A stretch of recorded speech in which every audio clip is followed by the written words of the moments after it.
Skorsing yang dilakukan oleh Sintayong kepada Elkan Bagot ternyata itu juga dilakukan Sintayong kepada semua pemain tim nasional Indonesia, di mana ketika nama dari Elkan tidak pernah dipanggil lagi oleh Sintayong, banyak orang terutama fans sepak bola di negara Indonesia merasa sedih dan merindukan sosok dari Elkan. Memang nama dari Elkan pemain yang sangat bagus ya teman-teman, tetapi ketika ia berhasil membuat suatu perasaan yang Sintayong merasa kecewa, maka Elkan harus mendapatkan sanksinya, dan itu sedang dilakukan oleh Elkan. Tapi kira-kira kenapa Sintayong melakukan hal itu? Ternyata siapa sangka mulai terungkap di bulan Agustus di tahun 2024 sikap tegas dari Sintayong, dan itu diberitahu oleh Sintayong kepada wartawan dimanapun ia berada ketika diundang. Sintayong mengatakan dari awal masa kepelatihan Sintayong membuat peraturan dengan sangat tegas.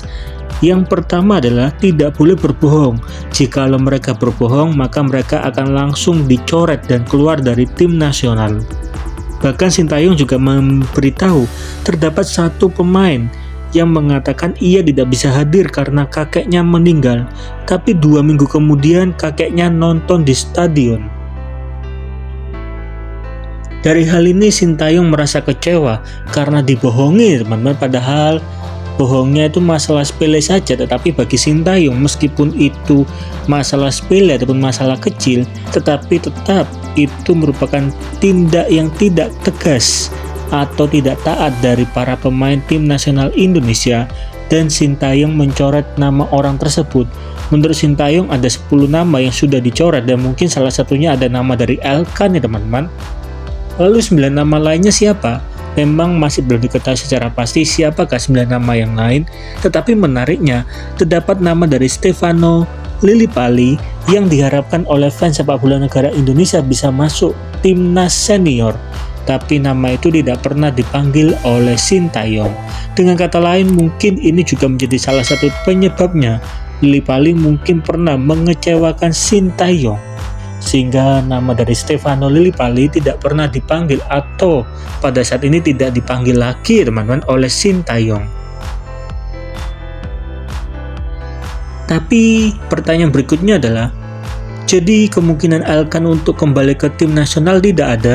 Jika itu adalah pertanyaan dari teman-teman, jawabannya ada teman-teman, seperti yang dilakukan oleh Egy di tahun 2023 beberapa bulan tidak pernah dipanggil oleh Sintayong karena Egy berbohong.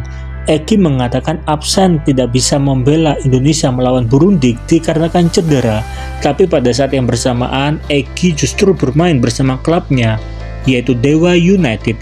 Sejak saat itu beberapa bulan Egy mendapatkan sanksi dari Sintayong, tapi sepertinya Egy meminta maaf kepada Sintayong dan menjelaskan kondisinya pada saat itu, dan pada akhirnya Egy bisa kembali menjadi pemain tim nasional Indonesia.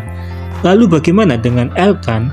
Kalau Elkan melakukan hal yang sama, maka besar kemungkinan Elkan juga akan dipanggil oleh Sintayong. Tapi kapan itu akan dilakukan oleh Elkan? Bagaimana menurut teman-teman?